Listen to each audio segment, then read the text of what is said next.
خليني طول الوقت اقولك ان انت رضا وانا رانيا. رانيا اللي اكبر منك سنا وشايفت حاجات كتير حلوه ووحشه، بس في الاخر هي رانيا. رضا بقى عايز يشوف الحلو والوحش يا جماعه، مش هحجر عليه.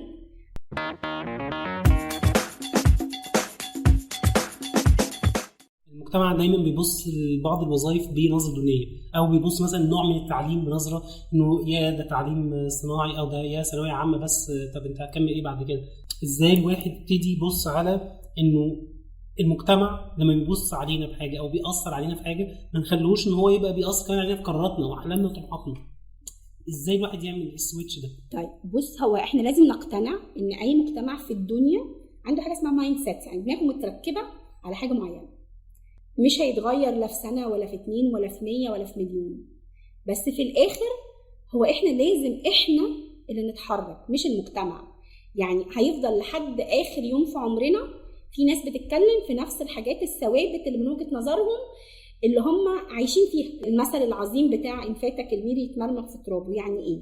يعني ايه اشتغل في الحكومه على مكتب ما بعملش حاجه، مفيش اي انجاز، بادي وظيفه كتابيه الكمبيوتر يعملها بالنيابه عني في ثواني. انجزت ايه في حياتي؟ ولا حاجه. بس الاسم ايه؟ لا ده بيشتغل في الوزاره الفلانيه، لا بيشتغل في الجهه العلانيه، لا كذا. انا مش ضد اي حاجه من الوزارات ولا الجهات دي، بس انا مع فكره ان انت حتى لو اتحطيت في مكان زي ده ما تسكتش، حاول تطور من اللي انت بتعمله، حاول تشوف ايه اللي احنا عارفينه عن نفسنا وايه اللي ينفع مع هدفنا، فانا احطه هنا عشان الفتره اللي انا قاعدها دي انا هعمل تغيير هيفرق معايا وهيفرق في المكان ده. بصوا على اليابان، بصوا على ألمانيا، بصوا على ماليزيا، بصوا على سنغافورة، بصوا على أي حاجة، بصوا على التجارب اللي قامت كلها بعيدا عن المكاتب. ألمانيا كانت على الأرض، ما كناش نسمع أصلا اليابان والصين وهيروشيما جابتهم، يعني خلصت. في الآخر إيه اللي حصل؟ الناس نزلت تشتغل من وهو طفل، كمبيوتر وبيبنوا ومصانع ما كانش في وقت اصلا ان احنا نقعد على مكتب، البلد على الارض. فاحنا مش محتاجين نقعد نفكر في المجتمع بيقول ايه، احنا محتاجين ناس تشتغل out of the box، بره التقليدي خالص. دي اول حاجه.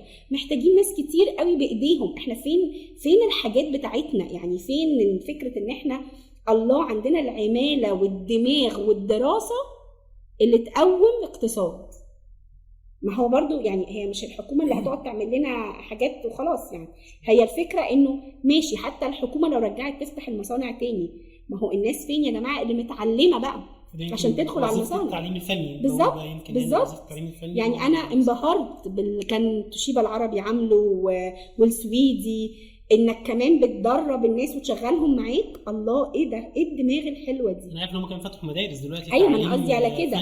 ايوه بالظبط. بيتك وكمان بص الناس جميله ازاي. هو ده اللي احنا محتاجينه. معلش انت لو قعدت تدور ان المجتمع هيقول ايه، عمر ما هيتفق عليك المجتمع. انت لو احلى واحد في الدنيا، انت لو عامل احسن حاجه، هيقولك نص المجتمع هيقولك بص كان ناقصه الحته الفتفوته دي. انا كل الناس كانت تقول لي خساره ايه انت بتشتغلي في بنك وبتاخدي مرتب كويس، خساره انت سبتي الوظيفه وكنت مديره وكنت بتتعاملي مع جهات اجنبيه وانت كنت شاطره قوي. مفيش حاجه اسمها خساره، في حاجه اسمها مكسب ليا انا. فهو اول حاجه في تحقيق احلامك ما تخليش اللي حواليك ياثروا عليك. يوم ما تعرف امكاناتك وقدراتك وانت عايز ايه من الدنيا، امشي في الخط ده.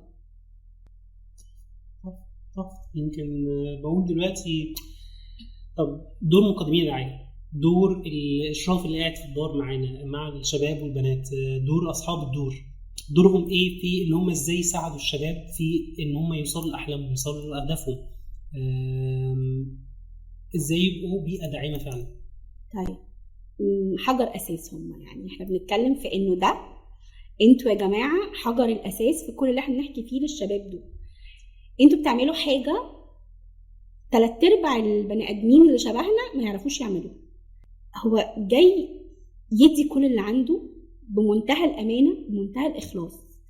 ناس انا شايفاهم بيتعبوا قوي، ناس بيعملوا حاجه مختلفه، احنا محتاجين ندعمهم. يعني احنا ككوتشز محتاجين يبقى اصلا عنده الدعم وعنده القنوات الاتصال اللي ما بيننا وما بينه دايما، انه ازاي لو في حاجه هو ناقصاه واقع منه مش عارف. ده دورنا يعني. ده انا بشوفه هو برضو يعني عليه انه يسعى كل حاجه، بس في الاخر هي الحكايه محتاجه انه الناس دي تفهم او تعرف او يعني to be exposed، يتعرضوا لفكره انه خافوا عليهم صح، يخافوا على الولاد صح. بص يا ريت، احنا دلوقتي مثلا انت بتحب الولاد دول جدا وشايف ان انت من خلال تجربتك مش عايزهم يعدوا باي مشاكل من اللي انت عديت فيها، مش عايزهم يزعلوا في اي وقت انت زعلت فيه. فانت بتعمل ايه؟ بتقوم جاي فلان جاي بيستشيرك في حاجه، لا بص انا جربتها وانا عملتها وانا جاي لك وبقول لك ما تعملش كده في نفسك ومش عارف ايه. طيب دي اول حاجه ما اسمهاش لا خوف عليه ولا ان انت يعني بتحبه، لا، دي اسمها انت بتفرض عليه تجربتك الشخصيه. خلي بالك انه رضا لما هيتعرض لحاجه غير لما رانيا تتعرض لنفس الحاجه. رضا هياخد موقف عشان اولوياته وشخصيته وهدفه مختلفين عن رانيا في هدفها واولوياتها وخطتها لنفسها. فاول حاجه نعملها احنا نسمع كويس قوي قوي. يعني ده انت دورك بتسمع، وبتسمع بمعنى كلمه بتسمع اللي هي فيها شروط كل السمع، اللي هو ودانك مصحصحه قوي معاه، اي كونتاكت، انت باصص له مديله كل الاهتمام، مركز في كل كلمه، وبعد ما يمشي تكتب الكلام اللي هو قاله في نقط. ليه بقى؟ لانه هيجي يكلمك تاني فهتلاقي النقط دي اختلفت، ولو انت مش فاكر الاولانيه هيزعل. فهو في قواعد للاستماع، يعني في قواعد ان انت تبقى دي اول خطوه انك يعني تساعد حد انك تسمع. فاسمع كويس قوي من فضلك، ما تقولش رايك انت، احنا مش عايزين رايك، احنا عايزينك تساعده يكون راي. بمعنى انا رضا جاي لي بقول لك ايه يا كوتش، انا حاسس ان انا خلاص انا الدنيا قفلت في وشي، وانا يعني حتى مفيش حاجه قدامي غير انه عايزيني ابقى منقذ في مركز شباب، هقعد طول النهار في الشمس بصفر. فانا اقول له ايه؟ اوعى تقبل ايه، او اقول لك لا خدها يا ابني، هو احنا مش لاقيين opportunity تانية. لا، في حوار بقى لازم يدور هنا، حوار بقى يدور من خلال تجاربك انت كبني ادم عندك خبره اكتر منه في الحياه العمليه، من غير ما يبقى لك اي تاثير على قراره. بمعنى طيب ايه البدائل اللي قدامك؟ لا مفيش بدائل. طيب هل انت ينفع تقعد من غير ما تشتغل؟ لا ما ينفعش. طيب لحد ما تدور على شغل، ايه رايك يبقى ده مؤقت؟ ده بالنسبه لك اوكي؟ لا يعني حاسس ان انا مش قادر. تمام، فكر في بدائل وتعالى نتناقش فيه. فمن غير ما انا كده ما قلتلوش لا حاجه حلوه ولا هي حاجه وحشه خالص، من غير ما احط الراي بتاعي، من غير ما خليني اقول كنت على الحياد، او والله ده الواقع اللي موجود معانا تعالوا نتناقش فيه. حلو قوي، حلو. خليني طول الوقت اقول لك ان انت رضا وانا رانيا. رانيا اللي اكبر منك سنا وشايفت حاجات كتير حلوه ووحشه، بس في الاخر هي رانيا. رضا بقى عايز يشوف الحلو والوحش. يا جماعه مش هحجر عليه، انا دوري اني افضل معاه لحد ما هو ياخد قراره. ليه؟ عشان لما هياخد القرار هيبقى مبسوط باي نتيجه، غير كده هيرمي عليك تاني اللوم لو حصل حاجه. انت اللي وقفتني، انت اللي قلت لي كان وحش وما خلتنيش اجرب وفعلا اشوف الوحش اذا كان فعلا وحش ولا لا. بالظبط. او انت اللي قلت لي حلو، او لو انت حاجه خطر. لا ما هو بص احنا دايما بنقول في شعره بقى، يعني انا رانيا الكبيره دي لازم ابقى فاهمه لما انت تيجي تقول لي بس انا ما بعرفش اعوم ابقى منقذ ازاي، اقول لك لا ما تروحش. فين بدي فعلا لما نوصل لمرحله انه في ايذاء بدني هيحصل او خطر عليك هيحصل او حتى نفسي يعني بص النفسي ده هخليني اقول انه مش بحب اتطرق ليه قوي الاسباب، لانه في ناس برضو بتبقى قلقانه قوي على الولاد وعلى الشباب حبايبي ان هم لا اصل هو لو المكان ده اصل هم جامدين قوي، اصل هم هيتنمروا عليه، اصل هم مش عارف ايه. لا على فكره في كل الدنيا في تنمر من اصغر واحد لاكبر واحد. فاحنا خلينا نقول انه النفسي لازم هو يجربه، بس امتى برضو امتى بعد ما يكون عملنا اللقطه بتاعت انا عارف نفسي. ما هو النفسي ده ما بيجيش غير منين؟ انك مش عارف نفسك فمش واثق. صحيح. فتمام. يعني احكي لك قصه، مش عارفه اذا كانت بنتي هتفرح ولا تزعل ان انا بقولها. بنتي قصيره، اوكي، فعن كميه تنمر طبعا في الحياه مرعبه، يعني مش قزمه بس قصيره، لدرجه ان كان في ناس تدخل المدرسه في المورنينج لاين مدرس، كانت حاجه غريبه جدا، اللي هم الفين السفروته، فين الصغننه اللي بتقف اول واحده. صعب قوي. وهي صغيره كنت بقعد اتكلم معاها كتير، بس كانت قصيره قوي، فاللي هو مهما اتكلمت ومهما قويت في شخصيتها، هي صغيره مش وصغيره، عارف. لما كبرت دلوقتي تشوف ردود افعالها تنبهر، تقول لهم اصلا المانيكانات الفرنساويين والموديلز هم المنيو دول. فهي نفس البنت، هي نفس المشكله، بس فكره ايه؟ خلاص عرفنا نفسنا وبقيت تبص الامر بشكل بالظبط. بالعكس تقول لهم على فكره انا في اي حته انا تمام، انا اصلا في كل المسرحيات بتشال، يعني فاهم الفكره؟ انه هي دي اللي احنا عايزين نوصل لها، ثقه في النفس، انه قادر يشوف بالظبط. وانا ما رحتش اتخانقت على فكره، قلت لهم انتوا ازاي بتقولوا لها كده؟ بالعكس انا كنت بخليها هي اللي تروح تدافع عن نفسها، هي اللي تروح تشتكي، هي اللي تروح تثبت انها متضايقه. فخلي بالك انه حكايه ان انت تبقى قلقان على حد من الاذى النفسي مش صح. يعني طالما هي انت مش موديه في حاجه خطره وناس مرضى نفسيين هيموتوه، لا، الاذى النفسي ده لو ما يعني ما تعرضتش لخبره فيه، هتبقى بني ادم فاقد الثقه في كل حاجه فيك، فمش هتنجح. يمكن ساعتها مش هيكون عندك خالص مناعه نفسيه زي ما بنقول عليها يعني. وخلي بالك ان التنمر ما بيحصلش غير على الضعاف فقط. مفيش حد عنده ثقه في نفسه وفي عيوب الدنيا وحد بيعرف اصلا يتنمر عليه. صحيح. فهي الفكره كده، اديله اهتمام ان انت ضعيف وخفت وكشيت وعيطت، التاني ده هيتغذى عليك. يمكن بقول هنا يمكن دول بقى مقدمين رعايه، فكره التمكين مهم جدا للشباب والبنات في كل المراحل، هم يبقى فعلا بقول بيعرفوهم الصح فين وغلط فين، يعرفوهم الحلال من الحرام، يعرفوهم الخطوط الحمراء وازاي يطلبوا المساعده ومنين يطلبوا المساعده. وبعد كده جو هيد، يلا انت دلوقتي جاهز انك تجرب بنفسك، جاهز تخرج للمجتمع، الله ويبتدي بقى يجرب ويغلط ويعيد تاني التجربه يعني الحياه هتفضل مستمره. بص، هو دورهم قوي قوي يا رضا بصراحه. يعني حقيقي احنا بنكن لهم كل الاحترام والتبديل. يعني هم زي ما انت بتحكي كده عشان تعلم حد كل الخطوط الحمراء وازاي تحافظ على نفسك وازاي تبني شخصيتك. لو انت فضلت تعلمهم جوه الناتشل دي او جوه يعني الحمايه دي، انت بتقول اي كلام. لازم يخرج ويجرب. بالظبط. فخلي بالك بقى، انت دلوقتي انا بعمله اقول لبنتي ما تسيبيش حد يتنمر عليك، وبعدين قعدتها في البيت ما خرجتهاش، ما راحتش النادي تدريبات، ما راحتش مع اصحابها. فايه ده؟ طب ما انا كنت حلوه، ايه اللي خرجني؟ طب ما اروح اقعد.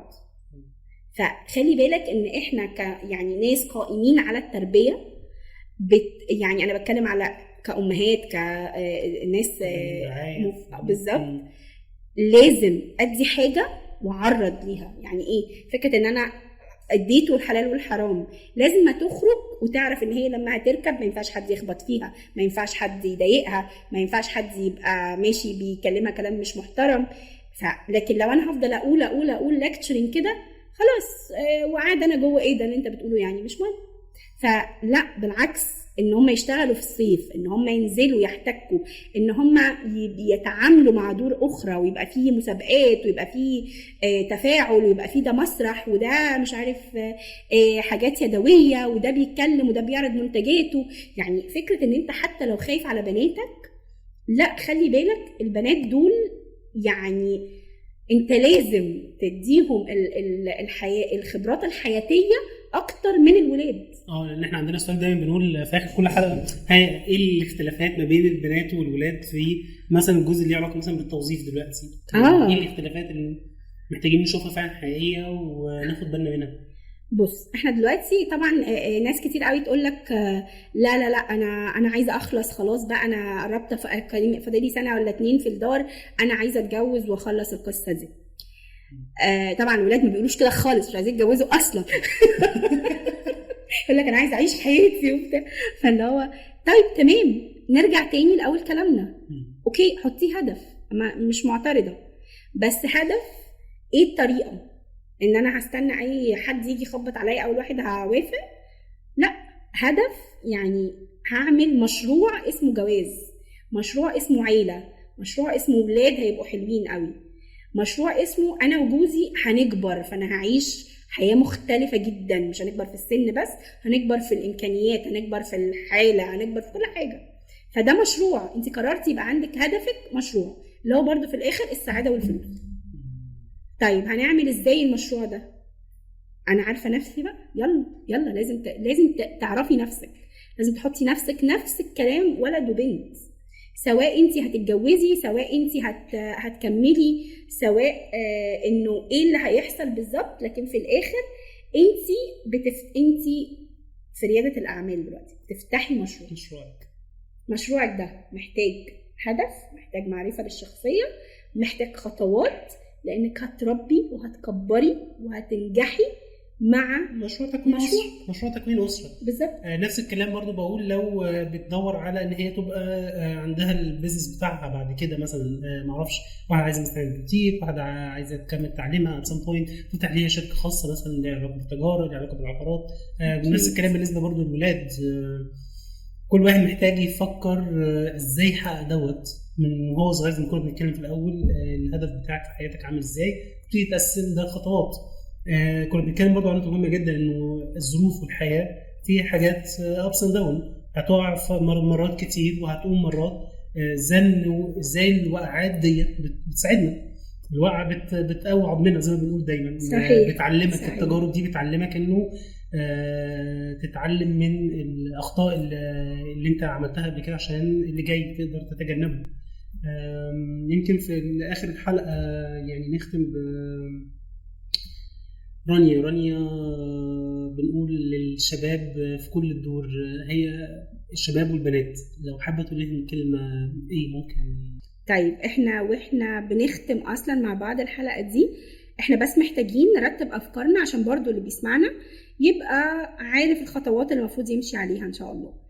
اول حاجة احنا زي ما اتفقنا خلاص حددنا هدف للحياة، حطينا السبل او الطرق او الوسيلة اللي هنوصل بيها بالهدف ده. نرجع ونقول الهدف ده مش فترة قصيرة، الهدف ده على مدار الحياة، فتقبل فكرة ان انت كل ما بتكبر كل ما الهدف بيتغير طريقة تحقيقه، مش الهدف. ممكن تزود في اهدافك، لكن دايما زود، ما تقعدش تغير. يعني اصل الانسان مثلا لما يكون عايز يبقى سعيد وصحته كويسة ومعاه فلوس، ممكن يزود فكرة ان هو مثلا عنده فئة معينة من الناس عايز يشتغل. يعني انا مثلا كان هدف حياتي في الاول اني ازاي اخدم الشباب الصغير بطريقه ما، بس ما كنتش عارفه الكارير كوتشنج. طورتها مع الوقت، يعني بعد ما اشتغلت مدرسه فتره كنت بخدم الشباب، وبعد كده قررت ان انا ابقى كارير كونسلر في المدرسه، وبعدين قررت ادرس. يعني هي الفكره انه خليك دايما مرن مع حياتك، لان كل ما بتكتسب خبرات كل ما الهدف بيتوسع، فبالتالي الطرق بتختلف. دي اول حاجه. فانت حط الهدف، ارسم لنفسك خطوات، اتبسط بكل خطوة صغيرة بتعملها، طلع من كل تجربة مرت عليك الحلو فيها وسجله وافتكره، ما تعديهوش كده مرور الكرام. كافئ نفسك كل ما تنجز حاجة، ما تستناش حد يكافئك، امشي في خطتك، ما تدورش على الناس بتقول ايه. الناس عمرها ما هتتبسط كلها ولا تجتمع عليك كلها. صحيح. فهي مش هي دي. طالما انت ماشي في خط ربنا راضي عنه، وانت ماشي بقيمك، مبادئك، معتقداتك، وبيحصل ايه اللي بيحصل، ليس علينا الا السعي. ادراك النهايات مش بتاعنا، في توقيتات بتاعت ربنا بيجيبها لنا فيها احسن حاجه. دي تاني حاجه. تالت حاجه، انا دلوقتي طب يعني يا جماعه انتوا الكلام ده حلو قوي، انا اعمل ايه بقى؟ يعني ادور ازاي، الاقي ازاي؟ في عندك طرق متاحه كتير جدا. اول طريقه ان احنا دايما من المحيط الصغير اللي حوالينا، احنا بنسميه ماي نتورك، اللي هو الناس اللي حواليا، اخواتي، الناس اللي نعرفهم، الاداره، whoever، الناس اللي حواليا دول عندهم خبرات في اماكن كتيره، عندهم خبرات مع تجارب كتيره ليها علاقه. انا مش هاخد خبراتهم، بس انا هسال هو مثلا لو انا عايزه اشتغل في زخرفه مثلا انا بحبها، يا حبيبي ده في كذا وكذا وكذا ورش، ده في كذا وكذا وكذا محلات، ده في كذا وكذا وكذا. انت بقى دورك انك تدور على كذا وكذا وكذا. ازاي بقى؟ تدور بقى حاجه من الاثنين، يا اما الناس دي اوريدي عارفه الاماكن فانت ممكن تاخد منهم الكونتاكت بتاعهم، او دلوقتي بقى كل الناس ماشيه ماسكه الموبايلز، تدخل على جوجل بتكتب الوظيفه اللي انت عايزها، بتكتب لو انت عايز تتعلم حاجه في سايتس كتيره قوي دلوقتي ببلاش، فانت بتكتب انها ببلاش وبتدخل عليها وبتتعلم. بس هي الفكره كلها انا جبت السايتس دي، جبت الاماكن دي، ودخلت على اماكن التوظيف، ودخلت على اماكن الحاجات الانترنشيبس اللي هي التدريبات الصيفيه، عملت كل ده. طيب انا الحمد لله معايا ناس في الدار مقيمين الرعايه بتوعي اكبر مني وعندهم خبره اكتر، هقدر لازم ارجع اطمن ان المكان اللي انا ناوي اراسله او ناوي اروحه او ناوي اتعامل معاه المكان ده حقيقي، المكان ده آمن، المكان ده معترف بيه. بس دي اللي بنقول عليها خطوات اللي بتحمي بيها نفسك. بالظبط وتسأل ونطمن والله المكان ده كويس وخلاص ونقعد على طول بيه. ده زي ما بنقول حتى وانت بتعمل بحث انت لازم تتاكد ان المصادر حقيقيه. صحيح. فهي الفكره ان انت ده سيستم حياه عموما، انت ما تاخدش الحكايه كده من نص الكلام وتصدق، لا انت دايما شغل دماغك، دور، اتاكد، اطمن على نفسك وبعد كده دوس. رانيا شكرا ليكي، دي كانت حلقه النهارده عن سوق العمل، و استنونا الحلقه الجايه ان شاء الله في بودكاست جاي لك حوار. شكرا رانيا. ميرسي يا رضا، شكرا ليك واتبسطت قوي معاك بجد، وان شاء الله نتقابل دايما على خير ان شاء الله.